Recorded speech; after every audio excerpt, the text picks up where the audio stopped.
Assalamualaikum warahmatullahi wabarakatuh. Saya Siska Safira dengan NIM C1 Channel 21208. Nah, di sini saya akan melanjutkan tugas perpajakan materi ke-6 di bawah dosen pengampu Bapak Dr. Wirmi Eka Putra SE MSI.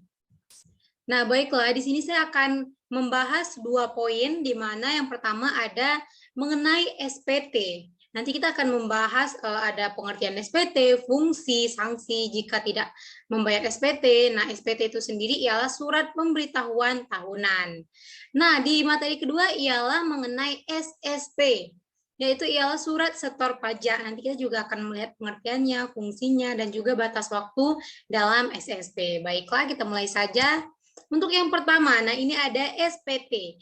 Nah, SPT ialah yang awal tadi kita singgung. SPT itu adalah surat pemberitahuan tahunan. SPT adalah surat yang digunakan wajib pajak untuk melaporkan perhitungan pajak, perhitungan pajak, penghasilan, harta, objek pajak, ataupun kewajiban pajak lainnya yang disebut juga dalam peraturan perundang-undangan perpajakan. Nah, di sini melaporkan SPT adalah kewajiban bagi setiap wajib pajak, baik pribadi maupun badan, di mana kewajiban melaporkan SPT bahkan diatur oleh undang-undang karena kelalaian dalam melaporkan SPT dapat berujung pada sanksi administrasi atau denda yang besarnya telah ditentukan berdasarkan jenis SPT-nya. Nah, SPT juga memuat informasi seputar jumlah pajak terutang serta pelunasan pajak yang telah dilakukan oleh periode tertentu, di mana segala informasi yang dituliskan dalam SPT harus benar, lengkap, dan juga jelas. Nah, sekarang kita bakalan melihat jenis dari SPT itu sendiri. Nah, yang pertama ada yang namanya SPT massa. Nah, SPT massa ini ialah yang digunakan untuk melaporkan pajak dalam kurun waktu tertentu atau kurun waktunya 1 bulan, seperti PPh dan juga PPN. Nah, yang kedua ialah SPT tahunan. Yang dimaksud dengan SPT tahunan ialah SPT yang wajib dilaporkan setiap tahunnya atau pada akhir tahun pajak. Nah, SPT tahunan dibagi ke dalam dua kategori. Yang pertama ada SPT tahunan perorangan dan juga ada SPT tahunan badan. Nah, selanjutnya ialah fungsi dari SPT. Yang pertama bagi wajib pajak. Nah, fungsi SPT bagi wajib pajak ialah bentuk laporan petanggung jawab atas perhitungan jumlah pajak yang dibayarkan, termasuk penjelasan apakah pembayaran pajak yang dilakukan sendiri atau pihak lain, dan juga SPT ini juga menjelaskan apakah pajak tersebut dipungut pada pribadi ataupun badan. Nah, bagi PKP, atau pengusaha kena pajak, di mana SPT ini berfungsi sebagai alat pelapor dan juga bertanggung jawab atas pajaknya. Di dalamnya juga terdapat informasi pajak seperti pajak PPN dan juga pajak PPNBM, di mana hal ini yang berhubungan dengan pengkreditan PM atau pajak masuk terhadap PK atau pajak keluar. Nah, yang ketiga ada bagi pihak pemotong pajak.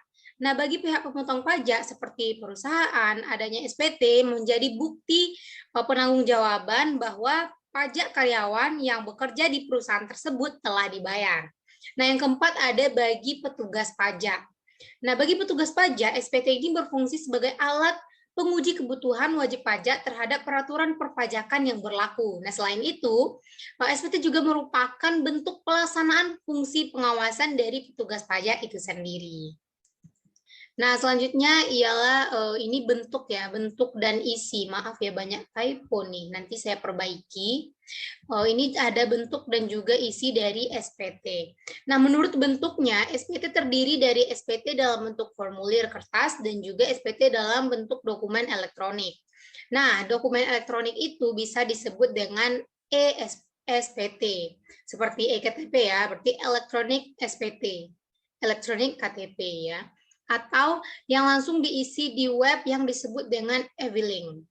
Nah, jika kita langsung di laman pajak, maka kita tidak perlu lagi datang ke kantor pajak. Nah, bisa juga diisi di mana saja, kapan saja.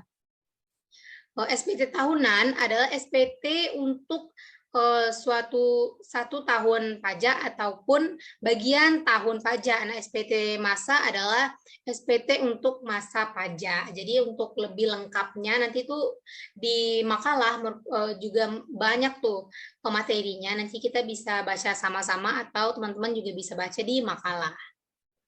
Oke, nah selanjutnya ialah pembetulan dari SPT. Pembetulan SPT berdasarkan pada Undang-Undang Perpajakan, yaitu permohonan oleh wajib pajak untuk melakukan revisi laporan.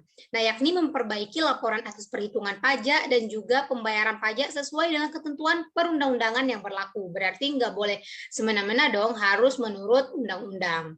Nah, di mana pembetulan SPT tahunan tersebut berlaku untuk setiap pajak yang akan dilakukan revisi, seperti pajak penghasilan atau PPh, menurut pasal 21, PPh pasal 22, ada PPh pasal 23, dan juga lain sebagainya. Namun perlu diketahui nih, jika sifat dari pembetulan SPT tahunan ini tidak berlaku untuk jenis SPT bulanan atau SPT masa, yang artinya pembetulan SPT ini hanya berlaku di SPT tahunan, bukan di SPT masa. Kalau di SPT masa tidak berlaku pembetulan SPT ini. Nah, ini ada selanjutnya ialah batas waktu lapor SPT masa. Nah, di sini sebenarnya di makalah lebih lengkap ya. Ini mengingat durasi, jadi dirangkum aja, bisa dilihat di tabel. Baiklah ya, kita lanjutin aja.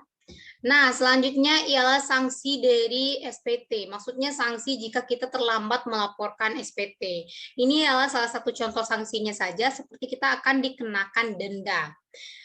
Untuk keterlambatan pelaporan SPT bagi wajib pajak yang memiliki NPWP adalah sebagai berikut, di mana dendanya sebesar 100.000 untuk wajib pajak atau pribadi, NPWP pribadi didendakan 1 juta untuk wajib pajak badan, didendakan 500.000 untuk surat pemberitahuan masa pertambahan nilai, yang artinya kalau pribadi NPWP-nya berarti 100.000 aja, kalau wajib pajaknya seperti organisasi, seperti PT, CV, atau sebagainya itu 1 juta.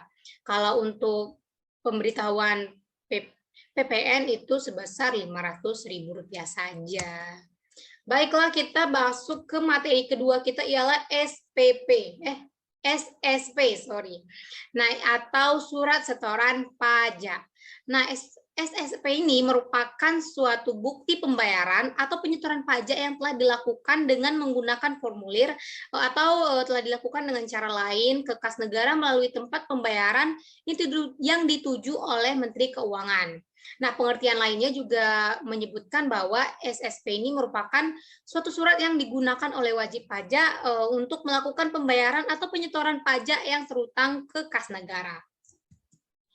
Nah, fungsi dari SSP sendiri ialah berperan sangat penting dalam pembayaran atau penyetoran pajak. Oleh karena itu, SSP berfungsi sebagai sebuah bukti pembayaran pajak apabila telah disahkan oleh pejabat kantor penerima pembayaran yang berwenang, atau apabila telah dilakukan validasi dari pihak yang berwenang, maka SSP ini bisa diakui.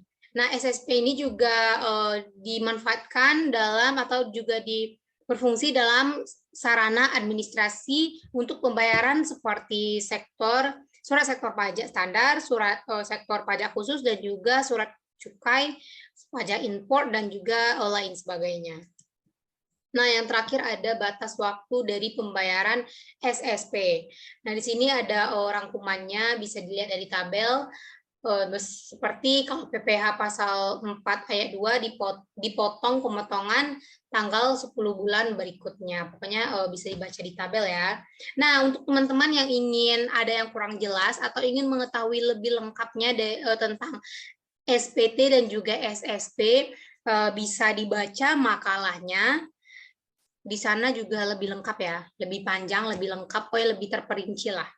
Nah, sekian terima kasih. Nah, akhirnya materi ke-6 ini selesai. Akan dilanjutkan ke materi selanjutnya. Bila ada kesalahan, mohon dimaafkan. Billahi taufiq wal hidayah. Assalamualaikum warahmatullahi wabarakatuh. And sampai jumpa.